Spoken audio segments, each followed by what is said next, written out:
Bihar LJP BJP seat ധാരണയായെന്ന് Chirag Paswan. Parliamentary party യോഗത്തിലാണ് പാസ്വാൻ ഇക്കാര്യം അറിയിച്ചത്. ജിതൻ റാം മാഞ്ചിയുമായുള്ള BJP ചർച്ച അവസാനിച്ചു.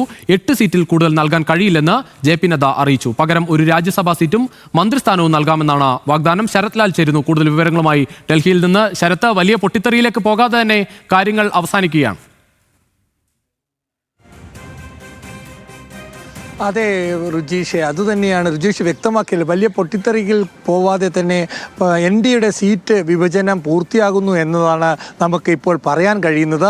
ഇപ്പോൾ കോർ കമ്മിറ്റി യോഗം പ്രധാനമന്ത്രി അതേപോലെ തന്നെ അമിത്ഷാ അടക്കമുള്ള BJP core committee election committee യോഗം അല്പസമയം കൊണ്ട് ആരംഭിക്കും.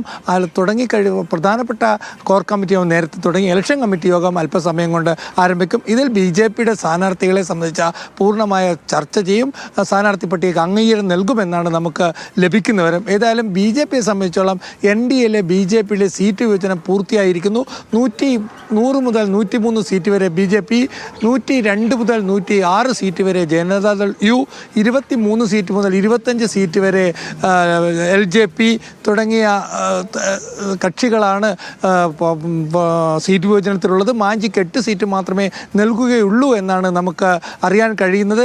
ഏതായാലും ഒരു കാര്യം ഉറപ്പാണ്, വലിയ പൊട്ടിത്തെറിയില്ല. അതേപോലെ തന്നെ മഹാസഖ്യത്തിൻ്റെ യോഗവും ഇന്ന് വൈകിട്ട് നടക്കും. തേജസ്വി യാദവ് 3 മണിയോടെ ഡൽഹിയിലെത്തും. അദ്ദേഹം രാഹുൽ ഗാന്ധിയുമായി കൂടിക്കാഴ്ച നടത്തിയ ശേഷം മഹാസഖ്യത്തിലും പൊട്ടിത്തെറി ഇല്ലാതെ തന്നെ സീറ്റ് വിഭജനം പൂർത്തിയാകുന്നു എന്നൊരു സൂചനയാണ് നമുക്ക് ലഭിച്ചിരിക്കുന്നത്.